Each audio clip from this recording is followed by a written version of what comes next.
আমার উপর নির্ভয় অত্যাচার করার পরে নির্বাহের 5 আগস্টের পরে যখন আমার কাছে অনেকে এসেছিল, যারা করেছে তাদেরকে তো চিনি, আপনিও চিনেন, আমরাও চিনি, আমরাও তাদেরকে জিনিসটা করি। আমি বলছি না, কখন এটা সম্ভব না। ওরা করেছে বলে ওদেরকে এলাকা ছেড়ে চলে যেতে হয়েছে, কিন্তু আমি এটা করি নাই বলে যখন 2006 সালে বিএনপি ক্ষমতাচ্যুত হলো, আমাকে তো জলদি ছেড়ে কোথাও যেতে হয় না। আমি তো রাতটা আমার বাড়িতে ছিলাম, ওরা যেটা করেছে সেটা আমি কেন করবো? কুকুর আমাকে কামড় দিয়েছে বলে কুকুরকে তো আমি কামড় দিতে পারিনি। তাই এই যে আমার মধ্যে এই জিনিসটা, সেটা হচ্ছে আপনাদেরই মতো একটা পরিবার থেকে আসার কারণে সেটা সম্ভব হয়েছে, না হলে সেটা কখনো সম্ভব হতো না।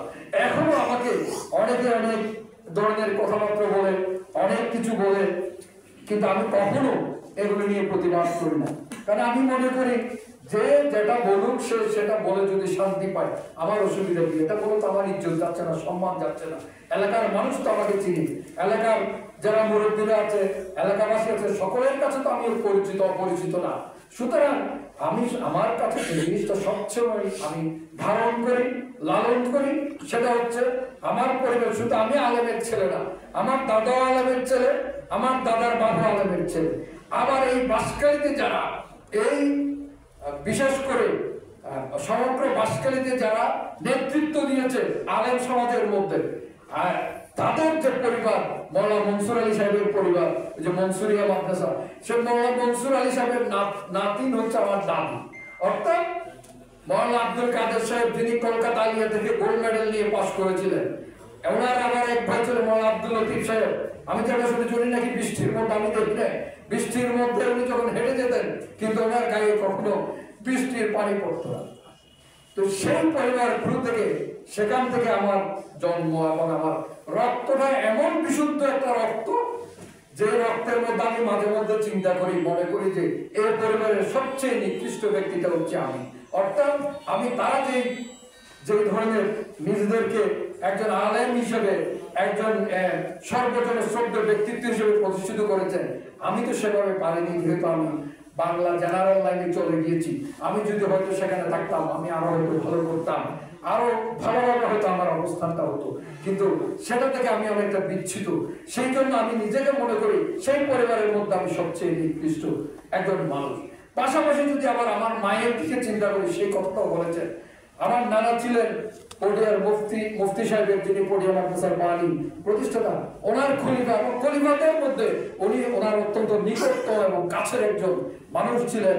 আমি আমার নানাকে দেখেছি খুবই ছোট বয়সে, হয়তো আমার 3-4 বছর বয়স, উনি যখন মৃত্যুবরণ করেছেন।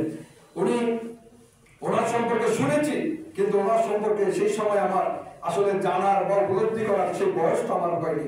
উনি যখন মৃত্যুবরণ করেছেন, ইন্তেকাল করেছেন ওই সময়, কিন্তু ওনার কথা শুনেছি যারা মুরব্বীরা আছে।